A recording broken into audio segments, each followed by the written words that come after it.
kala wanaagsan maanta oo bisha tahay 4 bisha July Luulyo 2019 waxaa qabsoomay shirkeena caadiga ah ee khamiislaha ahaa ee u daadihinayay ra'iisul wasaare ku-xigeenka Jamhuuriyadda Federaalka Soomaaliyeed mudane Mahdi Maxamed Guuleed waxaa looga hadlay arrimo dhowr oo masiiriya oo golaha la hor keenay ay ka mid ahaayeen in wasaaradda cadaaladda ay soo bandhigtay sharciye laakiin tan ugu horeysa waxay ahayd in hambalyo bogaadin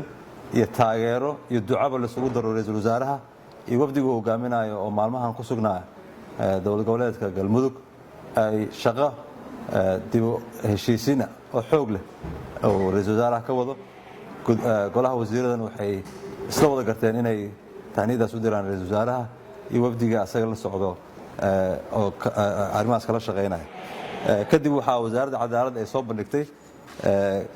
sharciga hindis sharciyeedka notaayada dadweynaha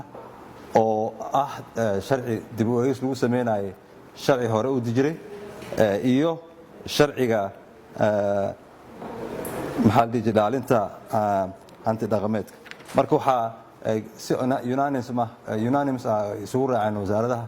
in labada sharci ay paas gareeyaan maanta waxay kaloo soo bandhigtay sharciga ururka qareenada Soomaaliyeed oo asaga ka kooban dhowr iyo 32 qodob ka kooban oo tifaftiraya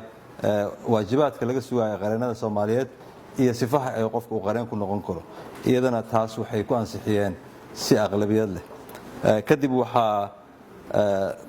la galay heshiiskii February airportka maamulka airportka aadan cadde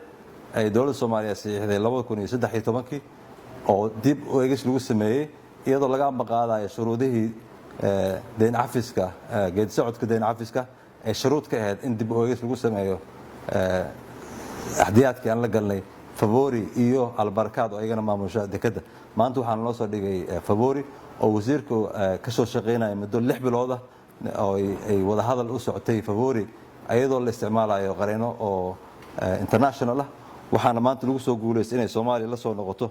in ay 60% marka laga reebo expenseska ama dakhliyaadka laga reebo qarashaadka inay Soomaaliya maanta gacanta ku dhigayso oo u dhiganta ilaa iyo 56% dakhliga guud ay February ay qabato waxa kaloo lagu heshiiyay inay $14 milyan oo ay dayactir gelin doonto airportka Soomaaliyeed muddada u harsan oo ah 9 sanado soo socota dowladda Kenya waana muhiim arrinkaasi waxaan u bogaadinaynaa wasaaradda gaadiidka iyo wasiirkaba iyo dadka kala soo shaqeeyay